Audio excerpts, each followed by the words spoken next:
As we've been exploring our emotional needs and the reality that when we meet those needs, it creates feelings of love, the reverse is also true. When we fail to meet those needs, it can really be hurtful. And especially when we are in open conflict in our relationship, the reality is oftentimes we don't want to meet each other's needs. Yeah, it's really hard to meet each other's needs when you're mad at each other. Like when I'm mad at you, I don't want to meet your needs. But then you get in this cycle where nobody is meeting each other's needs and you're both unhappy and dissatisfied in the relationship. And I'll have couples in my office ask me, well, who should start? And I say, well, whoever wants the relationship to get better. That's a good answer because you can get kind of in a scorekeeping mentality. Yeah, like I'll meet your needs when you meet my needs. Yeah, and I did all this, but you've not done anything for me. And so that becomes really problematic. And so we have the situation where we don't meet needs and we intentionally withhold them. But there's another thing that can happen sometimes, and that is when we fail to meet needs, even though we've been told, even though our spouse has shared with us in a really good way that this is important to me and this is my need. And when we fail to meet the needs in that scenario, man, that also is really tough. Oh man, it's so hurtful when you've said, I've told you my needs over and over and over again, and they're still not meeting those. And the only conclusion you can come to is, well, they just must not care. They know what they are. They're not meeting them. They just must not care. Yeah. And it's almost like it would be better if I hadn't told them. At least before I told them, I could tell myself, well, they just don't know. But once I put it out there that this is what it is and this is what it would mean to me if you were to meet those and they aren't met, well, that just is really hurtful. And we personalize it. It's not just that the need's not being met, it's that you don't care about me. Yeah. And these needs also apply to our kids. Our kids have needs. We should know what they are and be meeting those needs.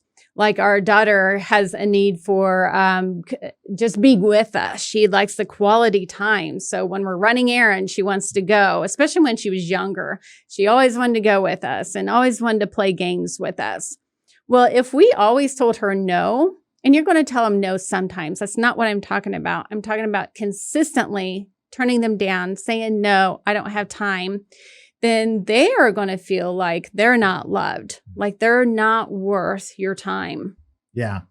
Yeah. They aren't going to tell themselves, wow, mom and dad's priorities are out of whack. We personalize it. We do that exact same thing in our relationship.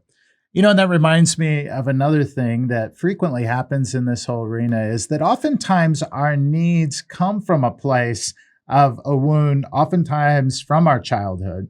Yeah, that's true. From past hurts or when you're being raised, if your parents never listened to you, they didn't hear your opinion, that was told you to be quiet, then you're going to have a need to feel important to your spouse because you didn't get that as a kid. And so you really need that from your spouse. Yeah, another example that comes to mind is you have a situation where, let's say that a child was abandoned, either physically or emotionally.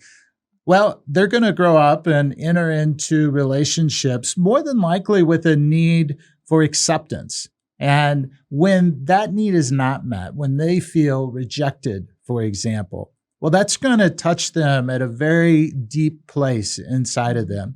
It's going to be almost like this emotional bruise that can get hit very easily in the relationship. Absolutely.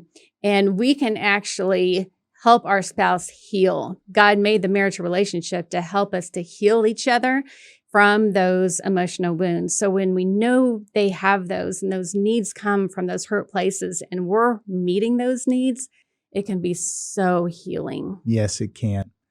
The big idea here is that our needs are real. God created us with needs. And when they're not being met, sometimes we have to make a choice to step outside of ourselves and meet those needs in our spouse. And when we do so, it can change the whole dynamic of the relationship and get you to the place that you need and want to be in your marriage.